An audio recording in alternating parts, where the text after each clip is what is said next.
All right. Thank you, everyone. So we're excited to be here today. Thanks for having us, and thanks to the Brand Innovators folks for hosting us today. So today we're going to talk through CTV advertising and how two of the biggest brands in the space are leveraging programmatic and leveraging innovation to drive the ball forward. So the way we consume content is changing a lot. I think there's more access to more content than ever before. We watch TV, like I know I personally will start a show in my living room on one brand of TV and I may finish it in my basement on a different brand of TV.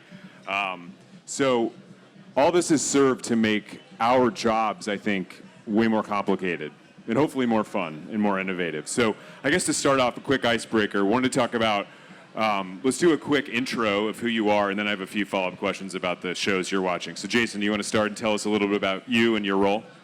Yeah, sure. Yeah, thanks, Leo. So I work at Diageo. I oversee media, digital, consumer data for North America. I'm a lucky guy. I get to work between all these great brands and help make sure that everybody who is interested in a drink gets to see our brands.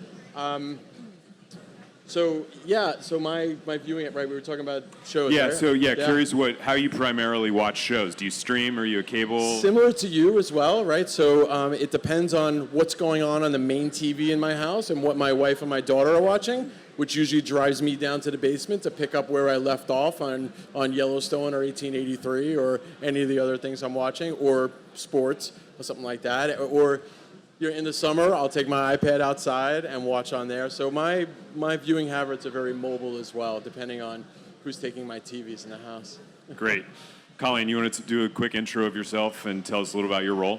Yeah, sure. So I'm Colleen Sherry. I'm the digital media marketing lead at Edgewell Personal Care for Women's Shave. So we have a large CPG portfolio. The main brand I work on is Schick.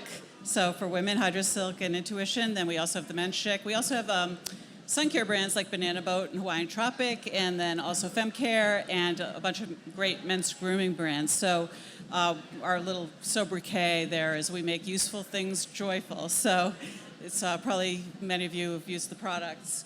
And in terms of... So how do you primarily watch content? I primarily watch on mobile. I actually watch a lot on TikTok and Instagram, but what's interesting about that is I will get served up little previews of shows, such as Yellowstone. I think that's where I first saw it, and I thought it looked really intriguing. So I've started streaming a lot of shows based on little promo reels that I've seen on social screens, and then I'll graduate onto the large screen. Okay, so have you ever streamed an entire series on your phone, like a long-form series? I haven't, no. You haven't, okay. Yeah, I have. I mean, I would say on like an airplane, on like a long flight, that's where I've watched an entire series. Love it. Of times, yeah. So, one other question. So, do you think the ad experience on streaming is the same, better, or worse than it was 3 years ago? Do you think it's improved, or do you think it's better or worse? I think it's improved. I think it's there's more awareness of how people like to watch shows and programs, more awareness that people are binging, watching on demand, just the way you can see when it comes up very quickly, like skip the intro, skip as seen on the last episode, and they make it really easy to do that, knowing people don't want to watch that same intro over and over, except maybe Game of Thrones, because everybody loved that song and those graphics.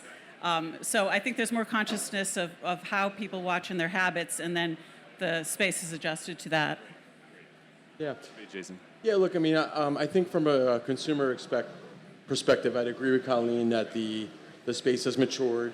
I think, the interface on streaming platforms are easier to use. The algorithm continues to improve. I think from a marketer's perspective, it's just becoming more and more complicated, and it's a difficult landscape to navigate at times. And, to understand where your media inventory is coming from, where you're buying from, that continues to take a lot of work and resources to understand that space. Absolutely. Yeah. So we have two panelists who watch content in two very different ways. There's one kind of thought I wanted to tease out here around premiumness. So we've seen a complete shift in the way people watch TV, right? There's the rise of streaming, there's the rise of social media. You can be entertained for hours on your phone. But I think premium content is more important than ever to advertisers. And we've seen a real return to clients coming to us and really pushing the limit of making sure that they're in premium content surrounded by premium environments.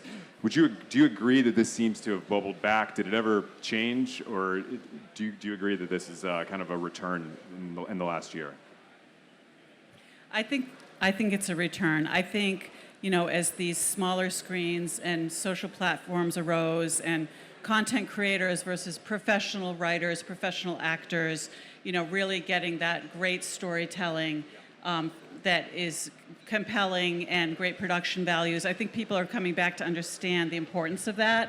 There's a place for all kinds of content, but in terms of wanting to have that relaxing experience home on the big screen and really knowing you're going to be able to watch something that's going to intrigue you and entertain you, I think there's a lot of value in that. That's great. So, Jason, I think I've heard people say premium's in the eye of the beholder. Yeah. But I think some claim to have more quantifiable definitions for premium. I know at Paramount we for instance believe time spent is a big indicator of premium and being watched on the TV glass in the living room. How do you define premium, and how does Diageo kind of think about it when you guys are deploying your budgets? Yeah, look, I think that there's a role for what's defined as premium, and then there's a role for more scalable video that might be considered less premium but helps us drive shorter-term metrics. I think what is premium and what Paramount does quite well is when working with Paramount or any of your competitors, really, it's an opportunity to build a partnership as well as being able to drive media at scale through your platform. So, for example, some of the work that we've done with you guys is we have a brand called Lone River, and it's a ranch water, and essentially there was an opportunity for us to very naturally integrate with Yellowstone. And not only did we integrate into the show itself, but there was such an affinity to it and such a great response from our consumer that we partnered with one of the actors on the show to start to build content outside of Yellowstone as well, but then run that adjacent to the content as well. So working with premium partners, that's what you get more of than the naturally pushing out your content into feeds or any of the sort of lower conversion type native advertising. Not that there's anything wrong with that. We do a lot there as well, but there's a balance. And we're certainly looking at all the attention metrics. There's not always a correlation back to ROI, so we're always kind of optimizing, and Diageo has done a great job investing in measurement to understand the performance there. Okay. Yeah, and I was really excited to hear that Jason had done something like that because we were chatting beforehand, and I was mentioning to Leo that I was watching a Yellowstone 1923 episode with Harrison Ford and Helen Mirren, and there was an extended shaving scene. I was interested to note, they spent a good 6-7 minutes talking about shaving and his shaving routine and how he had an emotional connection to shaving. I was like, that would have been perfect for Schick. And it got me thinking, what are the possibilities when you partner with one of these bigger channels? Those are the types of possibilities that arise, and to hear that Jason's already done it, I was very excited to hear about that. So, Leo, can you get Harrison on the phone for Colleen? Yeah. I know. Harrison. I already wrote that down. We got to get you in touch with Harrison's people. What it could be is, obviously the highest level would be actually integrating your brand name in. I'm not entirely sure they went back to 1923 with Schick, but they may have. It's a pretty old brand. But just even the contextual targeting, what if someone had just seen that very emotional scene with Harrison Ford and Helen Mirren, and then the next ad they see served up in the ad break is for Schick. It just would have resonated so much, and kind of excited about the new opportunities with AI to enhance that type of contextual targeting on streaming. Yeah, so I think you just hit on the point I was going to go to in my next question, which is around, we talked about how content kind of informs premiumness. Yeah. How do you think about the ad experience in premium? And, because if the content's great, but the ad experience is cluttered or repetitive, it can detract from it, at least as a case study of one when I'm watching at home. How do you guys think about that, the ad experience along with the content when you kind of think of a premium environment? I think you want to make sure the ad load's not too heavy. I mean, when people are engaging in these, deeply emotional stories, they don't want to be jarred out of that for an extended period of time. So I think the pacing of that's important. And then also not as frequent interruptions. So when you do have the interruption, limit how many ads they're seeing. I mean, it's kind of helpful now within streaming. You can see, you've just watched one of two, two of two, three of Right, two, the and it helps countdown. you psychologically handle it. But I think you don't want to be as intrusive as maybe some other shorter form content. It lends itself to that a little more. Yeah, I mean, I tend to agree. I think a lot of this is a partnership between the advertiser and the content provider as well, right? To make sure that, one, I want to make sure that my ads for Smirnoff and Johnny Walker are in good company in that pod as well. So I want to make sure that we're not running next to the what you might have seen in late night cable in DR. I want to make sure we're in a quality spot as well. I also want to make sure that I'm not over frequenting the consumer, which is a habit we see with a lot of advertisers, right? There's a lot of frequency, the same ad over and over again, and you get wear out very quickly, and it drives negative purchase intent. That's not what we want as well. So while we receive sort of a lot of feedback from our partners, our media partners saying, hey, you need to up the frequency, we're managing it very closely because we want to make sure that we're optimizing to that ROI, and we're not upsetting our consumer. So as you work across multiple investment channels, so direct, indirect, direct, and then programmatic, and working with even distributors like the TV device manufacturers, how do you guys think about managing that frequency problem when you are pushing money into multiple different channels? Colleen. Yeah, I mean, it is a little bit of a challenge. Obviously, we want to be as efficient as possible. I mean, of course, it's easier to do when you're buying it programmatically, but we just want to make sure, we have systems and tracking in place that we can be monitoring as best as possible. We don't currently have any specific solution to do that. We haven't brought in that, a partner with that capability yet, but I think it's definitely a useful one as we look to continue to get more and more efficient with our media. Absolutely. Yeah, I think you're right. You have to be ruthless about trying to deliver your media through a singular platform. So try and stick with your one DSP. Once you start going out there, then you're losing control of your frequency. You're overlapping your reach. So you want to make sure you're controlling for that as much as possible. The one thing you don't want to do is be serving ads from multiple sources across multiple CTV and streaming platforms, because then you sort of lose control as to where your own media is coming from. So it's important to monitor that closely. Right. So I think you touched on the topic of scale, as we kind of think about. I mean, each of us represent a sort of holding company for powerful sub brands. With Diageo, with Edgewell, and with Paramount, we each have a roster of really powerful brands. And I think in today's world, you have to be ruthless to organize and to be unified in a world where people are watching TV in a million different ways.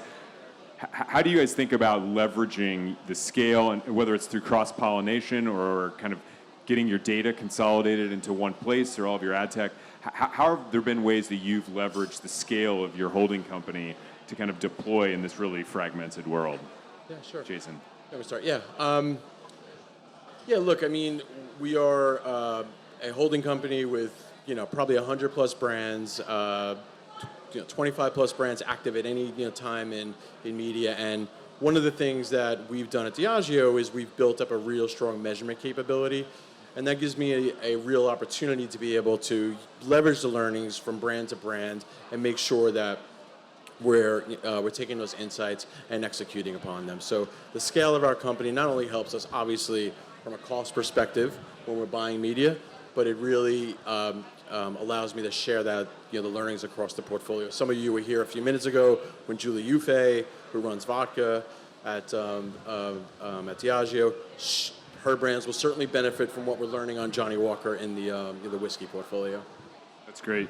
Yeah, I mean, I think at Paramount, we recognize the challenge that people are watching us in so many different ways. We can't bring that complexity to your doorstep.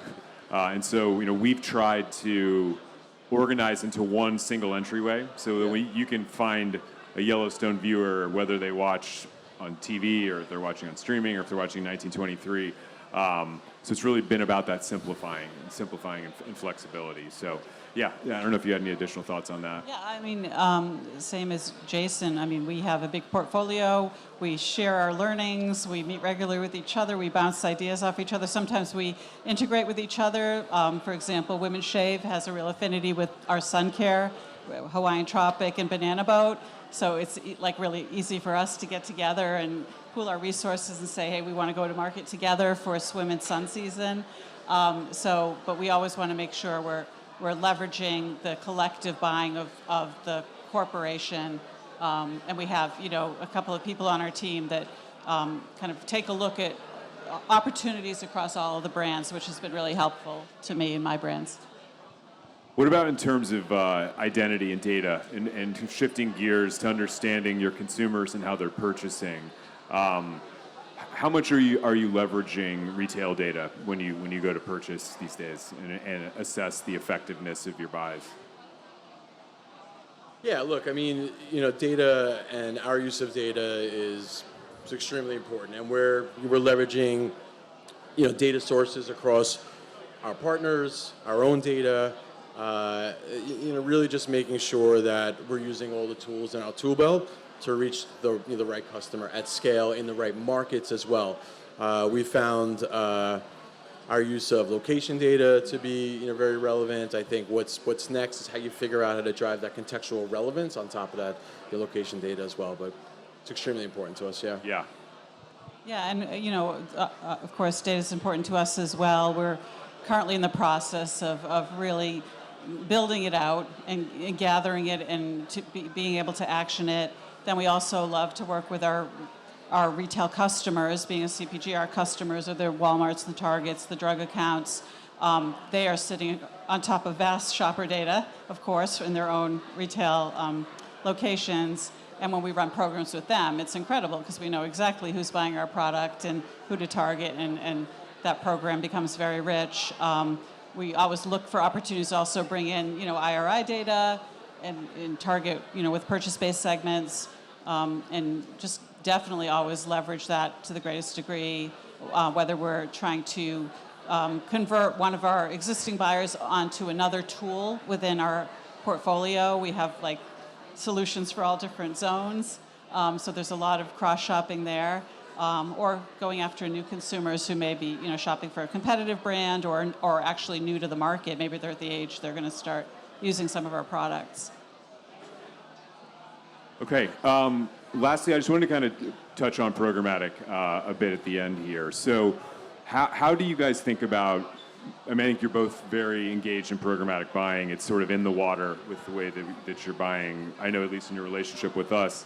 How do you balance the real-time nature of programmatic with the more predictable nature of the upfront? Sorry, the predictable nature of the upfront? Is that what Yeah, the upfront. Yeah. Yeah, look, I think there's a definite role for both, right? I think when we're talking about the types of integrated partnerships that, we've been doing, I think that's where the upfront becomes more important. So what can we invest in with our partners to make sure that we get an extension of our advertising from the show? I think the flexibility, the ability to manage our reach and frequency, the ability to import data is where programmatic becomes very important for us. Yeah. Biddable media is a significant part of how we buy media at Diageo, but it's certainly we're certainly looking to balance that with impactful partnerships that deliver the impact as well as the reach, and that's where buying through the upfront is still really important. That's great. Now, I know in our prep, you were mentioning you guys have changed some of your approach to the upfront and programmatic. You want to tell us a little bit about that? Yeah, we're really not in broadcast anymore, so we're not, we're pretty much 100% digital. So, and part of that is we do value that flexibility. But same as Jason mentioned, we think that most impactful combination is both. Maybe working direct with some big buys for CTV and STV, but then also having always on programmatic that we know is going to give us great reach, great efficiency, and precision of targeting. And I think they complement each other very well. Flexibility seems like a big word this year in the upfront. Is that, I know the state of the world has been fairly unpredictable for the last few years. Is that bubble to the top of your list as well, Jason? Yeah, look, I mean, I think we're always looking for, flexibility. I think the world has changed again now, post-pandemic, and I think we're always kind of looking to make sure that we have the ability to evolve with everything that changes around us every day, it seems. Yeah. All right. Well, those are all the questions. So I think some big themes here: premiumness, Yeah. the ability to integrate, flexibility, leveraging your data. Seems like that's bubbled to the top of both of your lists to purchase media. So we really appreciate it, and hope you guys have a good rest of the week here in Cannes. Yeah, thanks, Leo. Thank Thanks for doing this. you. Appreciate it. Thank you. Thanks, everybody.